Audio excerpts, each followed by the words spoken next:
Niki kula cerita pentingnya belajar Quran. Kemudian tradisi kita termasuk tradisi Bali Mbah Munawir. Kula tahu banyak lah tentang cerita Mbah Munawir karena nggih bapak saya itu hafal Quran, mbah saya hafal Quran dan diantara sanadnya pasti lewat Mbah Munawir. Quran di Indonesia itu kalau nggak lewat Mbah Munawir diantaranya lewat Kiai Said Sampang. Sekarang sudah generasi ketiga kalau nggak keempat yang sekarang kalau nggak salah Kiai Rafiq bin Mansur bin Kiai Said. Dan di keluarga kula nggih, keluarga Lasem sama keluarga Damaran di Kudus.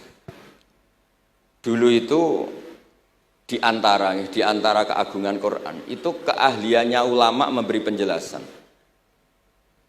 Sebab itu disebut wal kitabil mubin, punya kemampuan mencerahkan. Kula memberi analogi, kalau kita belajar Ihya, itu hal yang tidak masuk akal itu menjadi masuk akal. Misalnya begini. Orang itu kalau dirasani itu harusnya seneng karena itu app kamu dibuka dan kamu menjadi tahu. Lau akhbaroka mukhbirun bi anna fi jubbatika akroban aw hayatan akun tataskuruhu. Kalau ada orang memberitahu saya bahwa di baju kamu ada kalajengking atau ada ular berbisa, kira-kira saya matur nuwun apa enggak? Harusnya matur nuwun karena itu bahaya sekali kalau ada di tubuh saya. Harusnya ketika orang itu dikritik dengan kesalahan yang nyata, bukan fitnah, kesalahan yang nyata. Kesalahan Anda itu lebih mudirrah fi dunyaka wa akhiratik. Kesalahan Anda itu bahaya sekali di dunia dan akhirat. Sekarang kamu menjadi tahu karena dikasih tahu. Harusnya matur nuwun sama yang ngasih tahu. Kama anna huzati lau akhbaraka mukhbirun fi anna fi jubbatika hayatan aproban akun tataskuru. Pasti kita terima kasih. Tapi kita sebagai hafid Quran kalau disuruh belajar fikih, wong aku mondok kon ngapal kok belajar fikih. Kadang-kadang malah saking kaconya itu, aku wong Quran, iku wong kitab. Memangnya kitab jubuk konti nak boten nggih Quran. Jadi masalah-masalah yang saya sering dikelui beberapa kiai termasuk Gus Kafabil Lirboyo pernah cerita, saking nggak pernah ngajinya, ada orang takut mutah karena hamil pas sholat ngunyah permen. Nggak tahu kalau itu membatalkan apa? Sholat. Jadi banyak cerita-cerita nyuwun sewu tanpa ingin tangkis merendahkan hafidh-hafidhah kita, hamalatul Quran, hamilat ini ada masalah fiqhiyah keseharian. Kalau dulu itu udah ada. Kunna nata'allamul Quran, kunna utinal iman qoblal Quran. Kita ini dikasih iman dulu baru dikasih Quran sehingga iman kita mantep. Baru belajar Quran, fana ta'allamuha asra aya. Dulu kalau istilahkan Quran memang pakai dhamir muannas karena artinya ayat. Terus dan kita tidak beralih hatta nata'allama halalaha wa haramaha. Dan kita tidak beralih sebelum tahu halalnya mana, haramnya mana.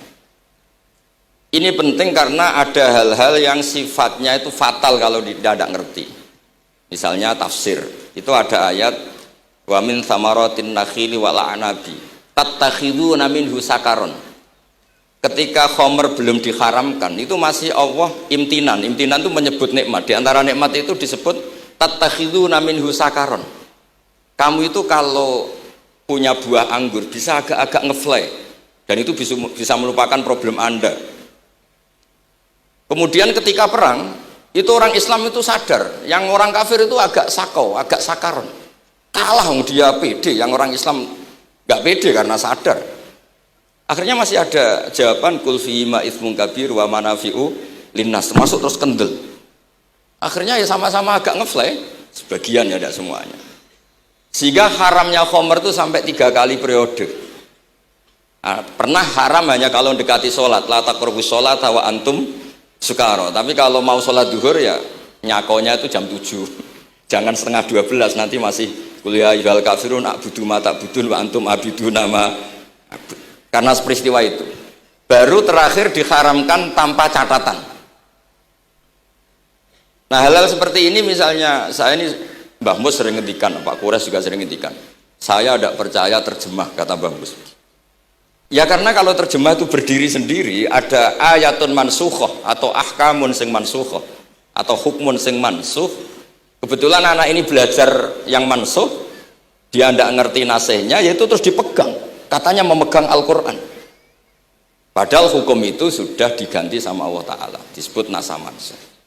Sehingga dulu kalau Sayyidina Ali ngecek beberapa masjid, ada guru atau ustadz, kamu pengajar Quran iya. Apakah kamu ngerti nasah mansuh? Enggak. Jawabnya Sidina Ali, halakta wa ahlakta. Kamu sendiri rusak dan kamu merusak orang lain. Nah, ketika di Kerapia itu ada Mbah Ali Maksum. Mbah Maimun tuh sering cerita ke saya. Dhisik iku hak Mbah Munawir saking kepingine santri Quran yang ngaji kitab. Iku kalau ada santri Lirboyo atau santri mana mulang muin itu Mbah Munawir ikut sebagai percontohan ben santri-santri itu seneng ngaji fikih. Terus kata Mbah Mun, saking kesemseme Mbah Munawir iku ambek wong alim, delalah besanan wong alim. Dulu Mbah Zaini pernah angsal keluarga Lirboyo, sehingga beliau punya dzurriyyah teng Lirboyo. Terus besanan kalian Mbah Maksum, Nyai Hasyim angsal Bali Maksum, sehingga terus di Krapyak itu banyak orang-orang alim.